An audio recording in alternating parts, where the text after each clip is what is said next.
दोस्तों, दुनिया में कई बड़े इन्वेंशन किसी न किसी एक्सीडेंट की वजह से हुए हैं, चाहे वो माइक्रोवेव ओवन हो, पेसमेकर हो या फिर पेनिसिलिन। लेकिन क्या हो अगर एक्सीडेंटली आप किसी टाइम मशीन को इन्वेंट कर लें। 1990 के दशक में एक ऐसी एक्सीडेंटल घटना होती है जो जन्म देती है एक टाइम मशीन को। एक young engineer Mike Markham Jacob Ladder नाम की एक डिवाइस के साथ छेड़खानी कर रहा होता है। इस डिवाइस में एक स्पार्क जनरेट होने के बाद इसके ऊपर हवा में माइक एक अजीब सा डिस्टॉर्शन देखता है जो कि किसी एनर्जी ब्लॉब की तरह दिखता है। माइक क्यूरियस होकर उसमें एक स्क्रू फेंकता है, लेकिन वह स्क्रू अंदर जाते ही गायब हो जाता है। माइक कुछ देर वेट करता है और थोड़ी देर बाद उसी रूम में वह स्क्रू कुछ दूर जाकर गिर जाता है। ये देखकर माइक की खुशी का ठिकाना नहीं होता है। माइक को लगता है कि उसने एक टेलीपोर्टेशन डिवाइस बना ली है, लेकिन असल में एक्सीडेंटली उसने टाइम मशीन इन्वेंट कर दी थी।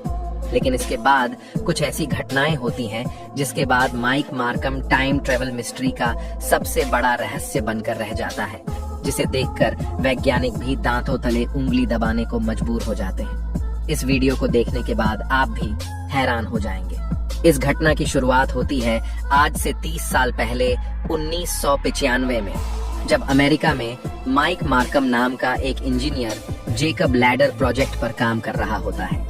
एक डिवाइस जिसमें दो मेटल रोड नीचे एक दूसरे के पास होते हैं और ऊपर जाते वक्त उनके बीच की दूरी बढ़ जाती है, जो कि एक क्लाइंबिंग इलेक्ट्रिक आर्क को प्रोड्यूस करता है। लेकिन दोस्तों, ये डिवाइस 240 वोल्ट की बिजली में काम नहीं करेगी। ऐसा करने के लिए हाई वोल्टेज की जरूरत होती है और माइक के दिमाग में भी यही खुराफात चल रही थी। इसलिए माइक ने खुद का ट्रांसफॉर्मर बनाया ताकि वो वोल्टेज को हाई कर सके, जो कि 20,000 वोल्ट तक वोल्टेज जनरेट कर सकता था। माइक ने अब जेकब लैडर को अपने ट्रांसफॉर्मर से कनेक्ट किया और साथ ही इसमें लेजर को कनेक्ट किया ताकि वह सराउंडिंग एयर को हीट कर सके, जिससे एक कंटिन्यूअस आर्क जनरेट हो सके। इस प्रोसेस में माइक ने इस लैडर के ऊपर एक स्ट्रेंज चीज देखी। माइक ने देखा कि उसकी डिवाइस के ऊपर 8 इंच बड़ा एक अजीब स्फीयर जैसा कोई एनर्जी ब्लोब है। माइक ने सोचा कि शायद यह डेंजरस हो सकता है, इसलिए टेस्ट करने के लिए उसने उसमें एक मेटल स्क्रू को फेंका। लेकिन वह देखता है कि वो स्क्रू अचानक गायब हो जाता है। ये देखकर माइक घबरा जाता है और सोचता है कि शायद ये स्क्रू वेपराइज हो गया होगा। पर कुछ ही सेकंड्स बाद वह स्क्रू रूम में काफी दूर जाकर गिरता है। माइक ने कई बार इस स्क्रू को इस एनर्जी फील्ड में फेंका और हर बार यह गायब होकर दूसरी जगह अपीयर होने लगा। इस तरह कई टेस्ट करने के बाद इस जेकब लैडर के कंपोनेंट ओवरहीट होकर बर्न होने लगते हैं।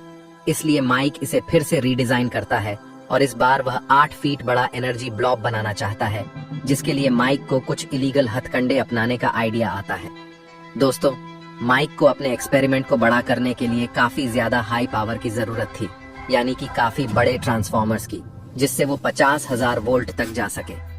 माइक को यह खबर थी कि न्यूयॉर्क में king city Missouri power company में 16 इंडस्ट्रियल ट्रांसफॉर्मर्स यूं ही पड़े हैं जिनका कोई यूज नहीं हो रहा।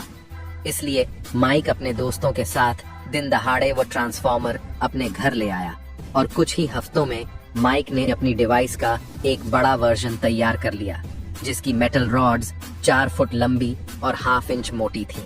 अब माइक ने अपनी मशीन को टर्न ऑन किया और फिर एक तेज स्पार्क हुआ और सब जगह अंधेरा हो गया और पावर बंद हो गई। माइक ने बाहर देखा तो उसे पता चला कि उसकी करतूत से पूरे एरिया की बिजली गुल हो गई है।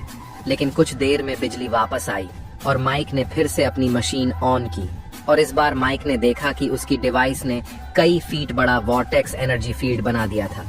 अब माइक ने फिर से कुछ ऑब्जेक्ट्स को इस एनर्जी ब्लॉब में फेंका, लेकिन इस बार ये ऑब्जेक्ट्स डिसअपीयर तो हो रहे थे लेकिन वापस नहीं आ रहे थे।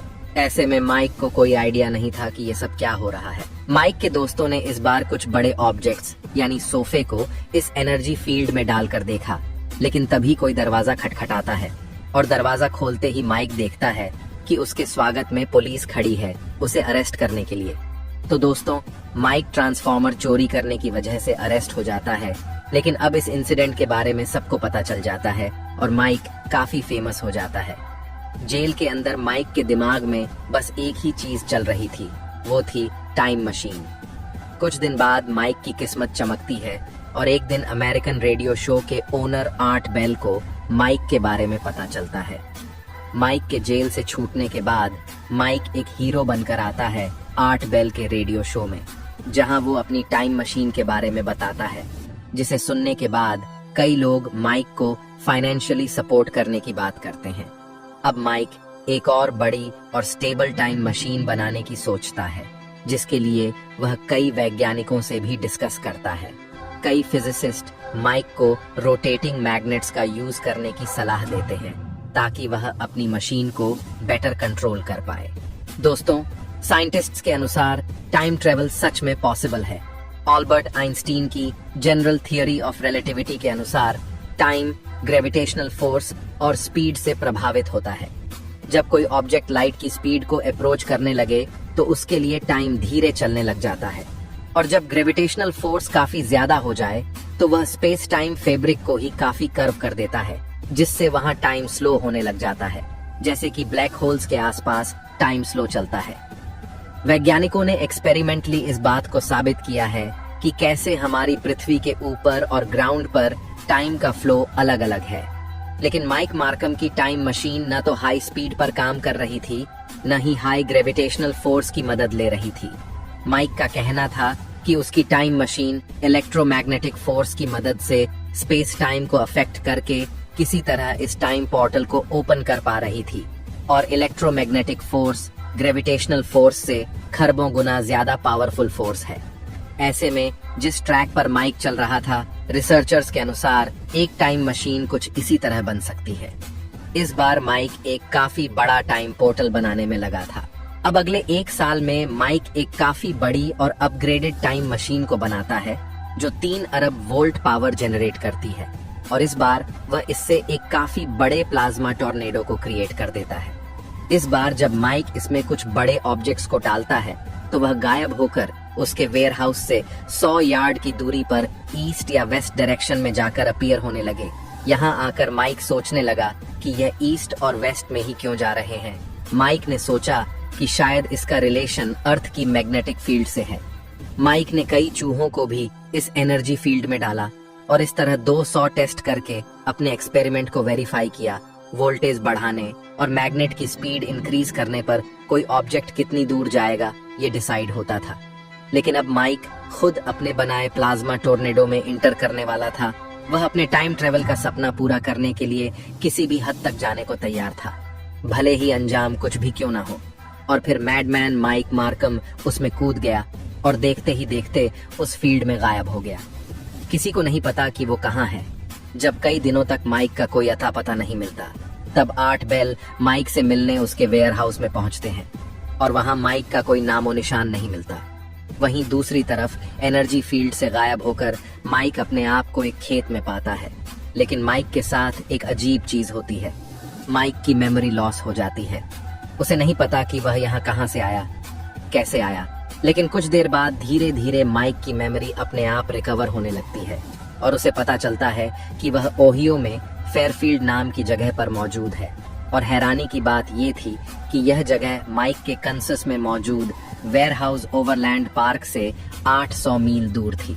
माइक जैसे तैसे करके अपने वेयरहाउस पहुंचता है तो वो देखता है कि उसका वेयरहाउस खाली है, वहां कोई मशीन नहीं है। जब माइक न्यूज़पेपर देखता है वो शॉक हो जाता है। वह अपने समय से 2 साल आगे सन 2000 में पहुंच चुका था। लेकिन यहाँ आकर माइक के पास कोई चारा नहीं बचता। उसकी मशीन गायब थी, उसके पास कोई पैसे नहीं थे। बस उसे याद था कि उसे वापस मशीन कैसे बनानी है, और थक हार कर माइक के पास एक ही ऑप्शन बचता है, यानी आर्ट बेल से कांटेक्ट करना।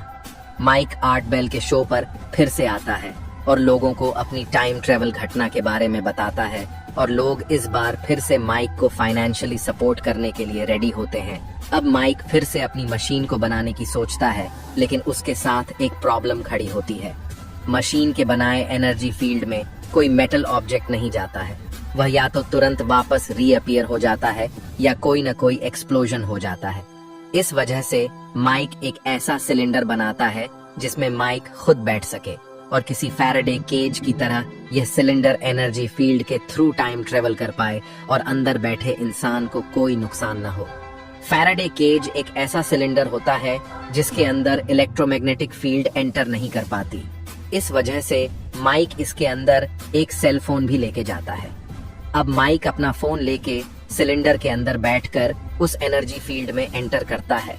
उसके साथ क्या होगा उसे कुछ नहीं पता, बस उस पर एक ही भूत सवार था कि उसे टाइम ट्रेवल करना है। जैसे ही माइक एनर्जी फील्ड में एंटर करता है, लोगों के देखते देखते माइक उस सिलेंडर के साथ गायब हो जाता है। लोग ये देख के घबरा जाते हैं। किसी को नहीं पता कि माइक क्या करने वाला है, वो वापस आएगा भी या नहीं। अब कई महीने गुजर जाते हैं और 8 बैल के साथ कई लोग माइक को ढूंढने की कोशिश करते हैं, लेकिन माइक का कोई पता नहीं चलता। दोस्तों, इस घटना के बाद माइक का आज तक कोई अता पता नहीं कि वो अचानक कहाँ गायब हो गया। लेकिन कुछ महीनों बाद अचानक एक घटना होती है। 8 बैल के रेडियो शो में एक व्यक्ति का फोन आता है और वह बताता है कि उसे 1930 का एक न्यूज़पेपर मिला है, जिसमें बताया है कि एक व्यक्ति मृत अवस्था में एक सिलेंडर शेप के अंदर समुद्र किनारे मिला है। और आश्चर्य की बात यह थी कि उसके पास सेल फोन जैसी डिवाइस भी थी और उस इंसान की शक्ल माइक से मिलती जुलती है। अब 1930 में किसी के पास सेल फोन जैसी कोई चीज तो थी ही नहीं। इसका मतलब था कि माइक टाइम लूप की थ्रू कई साल पास्ट में चला गया था और वहां उसकी मौत भी हो गई। इस इंसिडेंट के बाद आज तक माइक का कहीं कोई नाम निशान नहीं मिला। ऐसे में रिसर्चर्स हैरान हैं कि आखिर माइक अचानक से हमेशा के लिए कहां गायब हो गया। इसी वजह से माइक की ये घटना टाइम ट्रेवल की सबसे रहस्यमय घटना बनकर रह गई। कुछ रिसर्चर्स का मानना है कि माइक आज भी जिंदा है। अब माइक की कहानी पूरी तरह सच है या नहीं, यह हम नहीं जानते। कुछ रिसर्चर्स के अनुसार फिलाडेल्फिया एक्सपेरिमेंट में भी कुछ इसी तरह इलेक्ट्रोमैग्नेटिक फील्ड की मदद से एक शिप को पूरी तरह गायब किया गया था। ऐसे में हो सकता है कि माइक ने एक्सीडेंटली टाइम मशीन बना ली हो और सच में टाइम ट्रेवल किया। लेकिन इस पूरी घटना को लेकर कुछ ऐसे सवाल भी है जिनके जवाब हमारे पास नहीं है। स्केप्टिक्स के अनुसार अगर माइक ने टाइम मशीन बनाई होगी तो आखिर उसकी टाइम मशीन कहाँ है? वह उसके वेयरहाउस से कहाँ गायब हो गई? माइक की बनाई दोनों ही टाइम मशीन का कोई भी एविडेंस क्यों नहीं है?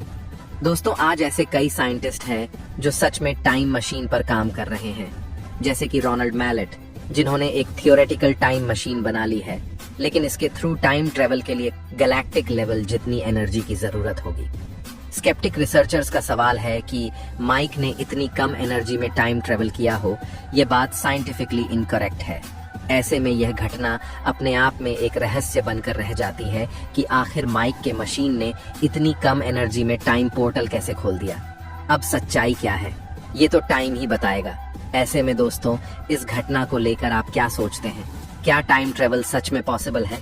अगर हाँ, तो फ्रीक्वेंट टाइम ट्रेवलर्स हमारे टाइम में आते हुए क्यों नहीं दिखते? कमेंट में जरूर बताएं। मैं मिलता हूँ आपसे किसी अगले वीडियो में। तब तक के लिए ब्रह्मांड की मिस्ट्रीज में घूमते रहिए।